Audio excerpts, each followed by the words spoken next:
Clean Code e Solid.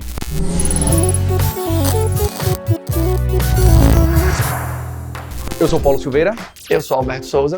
E todo mundo adora criar sua própria sigla para dizer essas siglas aqui são as melhores para você seguir e ter o melhor código do universo, não é isso, Alberto? Tá. Eu falo, esse é o Solid, eu falo que também tem o Liquid, né? E assim por diante. Você pode criar sua siglinha, colocar algo assim e falar, tá vendo? É só seguir esses princípios que seu código será incrível. Tô fazendo aqui a piada, mas é óbvio que o Solid e tudo que nasceu ali com esses livros e esses, acho que na verdade nascem em alguns posts, não é? Se tornaram mainstream total. Também acho que há uma década já. Então eu queria entender o que é Clean Code, o que essas siglinhas do Solid tentam passar, qual que é a mensagem que essas boas práticas, que algumas pessoas consideram como excelentes práticas, que a gente deveria seguir para fazer nosso código melhor. Acho que o Clean Code é o livro de Bob Martin, acho que super famoso, que influencia, acho que quase todo mundo aí que desenvolve, né? Já me influenciou também, obviamente. O Solid é a sigla que ele cunhou aí, com alguns princípios que supostamente facilitam o desenvolvimento do seu código, né? Acho que a coisa ali, né, assim como outros livros importantes, como Domain Driven Design e qualquer outro que fale sobre código em si, né, sobre design de código, a ideia é que um desafio grande na engenharia de software é como que a gente consegue escrever código. A frase é muito batida, né? Você tem que fazer código, né, para o ser humano entender, não sei o quê, por aí vai. E continua sendo um desafio até hoje, né? Tem textos sobre isso acho que de 40, 50 anos aí, né? E o Solid, o Clean Code como um todo, e o Solid como parte, né, de toda essa ideia de Clean Code que Bob Martin traz, ele tenta atacar isso. E aí as letras ali do Solid, que eu acho que é talvez até mais forte, né, do que Clean Code. Porque Clean Code são várias práticas ali no livro, né? Ele fala de múltiplas coisas diferentes e o Solid só são 5 letras.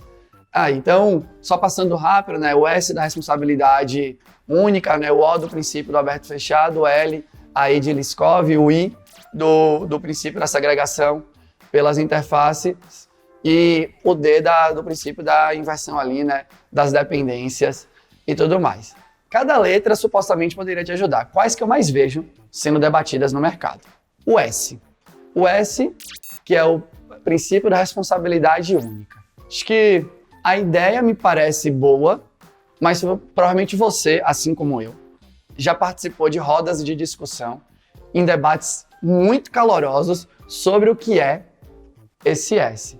No texto original de Bob Martin, lá no blog dele, né, acho que isso é muito importante.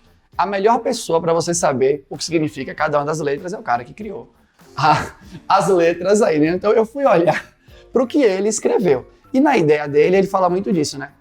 Se uma pessoa, dona de uma área de negócio, pedir algum tipo de alteração, a alteração dela no código não deveria impactar um módulo que supostamente atenderia outra área de negócio. Agora, como você faz para conseguir deixar o seu código desamarrado de tal maneira que as pontas realmente não se conectem ou algo do gênero, é muito difícil.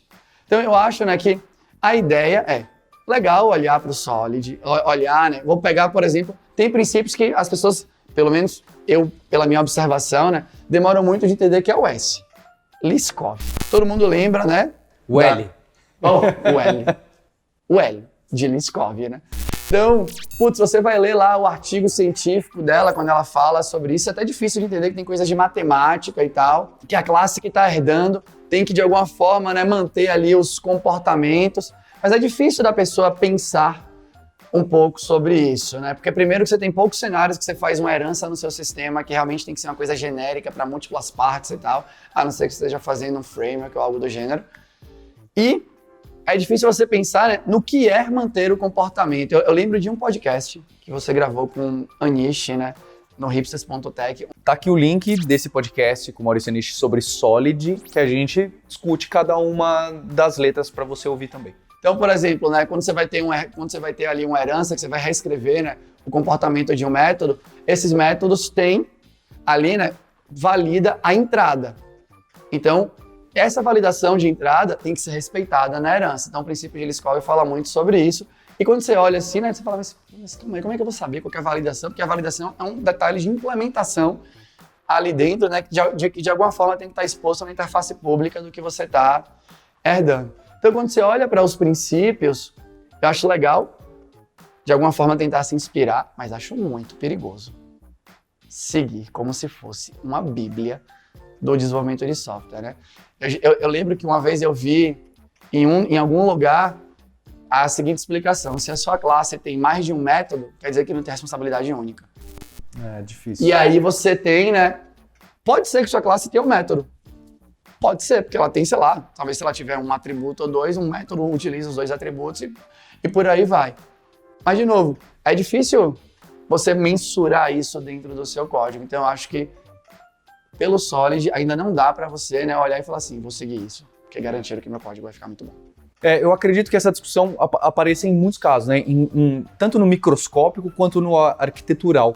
No microscópio, até a gente discute o que é unidade, não é? Teste de unidade, né? O TDD e unit test. As pessoas discutem, não, a unidade é um método. Tem gente que discorda até, e se é a função no JavaScript e etc. Porque tem vezes que a unidade é um pouco maior, porque você tem uma classe funcionando, ou até um grupo de classes funcionando de maneira organizada, e você poderia considerar aquele blocão como uma unidade, como aquele bloco tem uma única responsabilidade. Sem dúvida.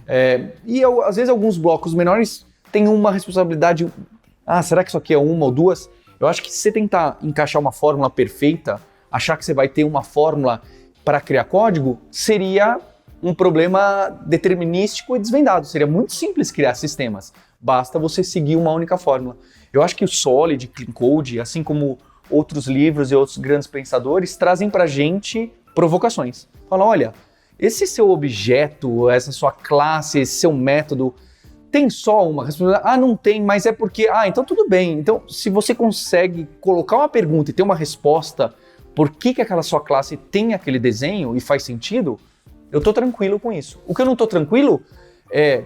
Não, a minha classe tem 85 responsabilidades, se comunica com o sistema inteiro e passa por tudo e tá tudo lá. Vai lá naquela classe principal, a classe mãe, a classe, o blob gigante, né, macarrônico. Eu acho que, então, essas diretivas como o Solid vão te ajudar para evitar cair nas grandes armadilhas. Não que elas vão te dar uma solução, segue assim, se não cai, como no Domain Driven Design ou mesmo no Design Patterns, você vai começar a quebrar tudo, sempre encaixar numa formulazinha e vira aquela arquitetura de cebola e todo mundo bem encaixotinha e toda classe tem só 5 linhas e todo método tem 2 linhas que chamam outro, que chamam outro, que chamam outro. E talvez isso se encaixe nessas regras, mas fica algo totalmente não pragmático e fora do mundo real. O que eu acho que é uma coisa legal de pensar é toda mensuração que é feita sob apenas uma dimensão tende a ser pobre. Então, você querer escrever seu código olhando só para o Solid vai ser tão ruim quanto se você quisesse escrever o seu código olhando só para o Domain Driven Design ou escrever seu código olhando só para o livro de Design Patterns. Vamos supor, você gosta...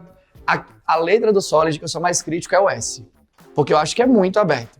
O que é responsabilidade única, como é que você vai definir, quais são as fronteiras daquilo e tudo mais. Mas se você cruzar o S com os Bounded Context, por exemplo, do Domain Driven Design, uma coisa talvez puxe a outra. Se você cruza o S com um pouco do Domain Driven Design e talvez com as métricas formais de software, de qualidade interna de software, já dá, por exemplo, um outro alívio. Tem uma das métricas, por exemplo, que é quantos métodos você está chamando de outras classes. Então você está na classe, sei lá, na classe A aí, né? Nessa classe que você citou, na classe Deus, Blob, Macarrônica ou algo do gênero. Provavelmente essa classe, se você olhar pelas métricas formais, os indicadores dela vão ser bem piores do que os mesmos indicadores para as outras classes do mesmo sistema. E aí você começa, quando você junta os pedaços, você tem múltiplas dimensões de mensuração da qualidade do seu código, e aí você tem um caminho mais fácil, né, de ser seguido. O que é difícil pouco software fica acompanhando de maneira contínua as métricas em cada uma das suas unidades de código, considerando aqui, por exemplo, que a unidade é uma classe, né? A gente, no outro vídeo que a gente gravou do Domain Driven Design, a gente vê pouca reunião de renovação do conhecimento de domínio e tudo mais, né? Tudo que é contínuo é um desafio de ser feito dentro aí das equipes, né? Mantendo a qualidade e tal. Então, acho que essa é a minha principal preocupação quando eu estou conversando com a equipe de desenvolvimento e parece que tem uma coisa que é bíblica ali para ela, né? Eu vou seguir o Solid, eu vou seguir o S. E eu defini aqui que S é isso. Vai tender realmente a ser perigoso, né? Qualquer misturação por uma dimensão só tende a não ser benéfica. Tende a ser um indicador que pode jogar contra você, que nem você falou, né? Responsabilidade única definimos que são, sei lá, máximo de 40 linhas por classe. Linha de código, acho que é um exemplo muito bom disso. Linha de código um dos indicadores que cruza, né, que tem correlação com várias outras métricas, mas se você olhar só para a linha de código, você vai tomar decisão ruim, provavelmente no seu sistema, né? Minhas classes nenhuma classe no meu sistema pode ter mais de 100 linhas. Beleza, pode ter 70 atributos e um método que usa 70 atributos de 30 linhas ali, né, por exemplo. Né, acho que essa conta nem fecha, né, mas deu para entender. Então, nada de uma dimensão só tende a ser interessante. Acho que é boa essa observação do Alberto, que se você olhar para uma métrica só, uma dimensão só, uma meta só, é muito fácil você cair num máximo local. E aí, legal, aqui você otimizou, mas tinha todo esse universo, se você olhasse 2D, 3D para outras variáveis. Eu sempre fui muito fanboy de alguns livros no começo da minha carreira e seguia eles direitinho assim.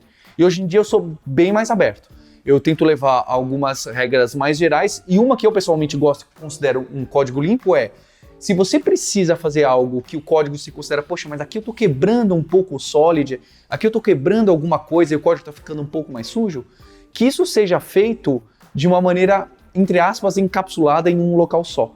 O pior que eu considero que pode acontecer no seu código é quando a sua gambiarra, é quando aquilo que saiu um pouco, ele está em todos os lugares ou em vários lugares do seu código. Porque você não consegue depois refatorar. É o grande exemplo de variáveis globais e singleton e coisas assim. O enorme problema dessas práticas é que eles podem facilmente se espalhar no código inteiro. É diferente de falar, não, aqui eu vou ter uma classe grande e que tem duas responsabilidades bem distintas, mas são duas. Ali você pode, normalmente, refatorar com certa simplicidade. Uma variável global, você está realmente todo mundo usando em diversos arquivos, refatorar isso é um grande desafio, porque não basta você tirar de um lugar, você tem que alterar todos os outros e mudar a forma de trabalhar. Então eu tento enxergar que use essas métricas, use as letras, as boas práticas do seu livro preferido, mas se for quebrar, o principal é tomar cuidado para que isso não se espalhe entre classes, camadas, unidades e domine seu projeto inteiro, que aí sim é difícil de você fazer uma cirurgia no código. Por exemplo, uma coisa que você trouxe, né? Você falou assim, de vez em quando não é só uma classe que resolve a coisa, né? É um conjunto de classes que operam juntas ali, né? Para resolver talvez uma funcionalidade ou algo do gênero do sistema. Se você pensa, né, que esse conjunto aí, né, é um cluster, de vez em quando a responsabilidade é do cluster de classes mesmo. Então tá tudo bem cada uma delas ali se juntar e sair do outro lado com alguma coisa. E quando você porta esse conhecimento para esse ecossistema de microserviço, fica interessante. E qual que é a ideia de você ir splitando os seus projetos? Você olhar muito para o S. Você quer ter microserviços que tendam a ter responsabilidades únicas. Qual que é a parte legal de você talvez ter um sistema que é menor? Que se você tiver feito ele de maneira ruim, cagada ou algo do gênero, você pode explodir aquele microserviço e escrever de novo, porque supostamente ele deveria ter uma responsabilidade, pensando nesse tipo de inspiração, o contexto dele ali, né, poderia estar bem definido, e se você perceber que está muito difícil de manter isso daqui, a ideia é o quê? Se um serviço está se integrando com o outro, né, através de um endereço que está exposto com a especificação bem feita, aquilo ali você não pode quebrar, porque senão toda vez que você vai quebrar, né, qualquer tipo de contrato público é uma dor muito grande, porque tem muita gente que depende ali de você, né, o que a gente chama ali, né, de acoplamento que é eferente e aferente e tudo mais. Você tem um acoplamento que você depende de muitas pessoas, muitos códigos, muitas classes, e tem um outro que é de vez em quando mais tenso, que é quando muitos serviços dependem do seu. Mas aí se você está com um microserviço, você pode explodir lá dentro, codar de novo, de vez em quando você pode até trocar a linguagem, porque o contrato foi mantido. Então, uma coisa que eu geralmente falo é, no ecossistema de microserviço, você poderia ser mais relaxado ou relaxada com a qualidade interna do código do microserviço. Porque você já tomou a decisão mais difícil, que era ir para uma arquitetura distribuída, apostando que você vai ter um maior pace ali nas entregas, né? Um vai conseguir evoluir diferente em um espaço diferente, um espaço de tempo diferente do outro, por aí vai. Assim que você clicar no like, já deixa seu comentário sobre sua sigla preferida, sua boa prática preferida. Seja KISS, Dry ou Solid, tem diversas. Você também pode inventar a sua e contar aqui pra gente. Inscreva-se no canal e ative o sininho aqui da Lura.